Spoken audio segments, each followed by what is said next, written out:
വയനാട് ദുരന്തത്തിനിരയായവരുടെ താൽക്കാലിക പുനരധിവാസം വളരെ വേഗത്തിൽ നടപ്പാക്കാനുള്ള ശ്രമത്തിലാണ് സർക്കാർ. ഇതിനായി 286 വാടക വീടുകൾ സർക്കാർ കണ്ടെത്തി. താൽക്കാലിക പുനരധിവാസം വേഗത്തിൽ പൂർത്തിയാക്കുമെന്ന് മന്ത്രിസഭാ ഉപസമിതിയും വ്യക്തമാക്കിയിട്ടുണ്ട്.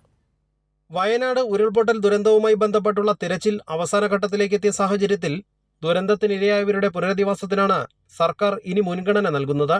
നിലവിൽ ക്യാമ്പുകളിൽ കഴിയുന്നവരെ 4 വിഭാഗങ്ങളായി തിരിച്ച് വളരെ വേഗം താൽക്കാലിക പുനരധിവാസം നടപ്പിലാക്കാനാണ് ലക്ഷ്യം. ഇതിനായി തദ്ദേശ സ്ഥാപനങ്ങളുടെ നേതൃത്വത്തിൽ 286ഓളം വാടക വീടുകൾ ഇതുവരെ കണ്ടെത്തിയിട്ടുണ്ട്. വാടക വീടുകൾ നൽകാൻ തയ്യാറാണെന്ന് വിവിധ സ്ഥലങ്ങളിലുള്ള 100ഓളം പേരും സമ്മതം അറിയിച്ചിട്ടുമുണ്ട്. വാടക വീടുകളിലേക്ക് മാറുന്നവർ, ബന്ധുവീടുകളിലേക്ക് മാറുന്നവർ, സ്പോൺസർ ലഭിച്ച വീടുകളിലേക്ക് മാറുന്നവർ, സർക്കാർ ക്വാർട്ടേഴ്സുകളിലേക്കും വീടുകളിലേക്കും മാറുന്നവർ എന്നിങ്ങനെ 4 വിഭാഗങ്ങളായി തിരിച്ചാണ് പുനരധിവാസം നടപ്പിലാക്കുക. ഇതിനായി ക്യാമ്പുകളിൽ പ്രത്യേക സർവേ നടത്തുന്നുണ്ട്. ഓരോരുത്തരെയും അവരവരുടെ വീടിന്റെ അവസ്ഥയും വിശദാംശങ്ങളും അറിയിക്കും. പൂർണ്ണമായും കാര്യങ്ങൾ മനസ്സിലാക്കിയ ശേഷം അവരുടെ ഇഷ്ടപ്രകാരം തന്നെ പുനരധിവസിപ്പിക്കാനാണ് തീരുമാനം. ഏത് പഞ്ചായത്തിൽ താമസിക്കണമെന്നും അവർക്ക് തന്നെ തീരുമാനിക്കാം.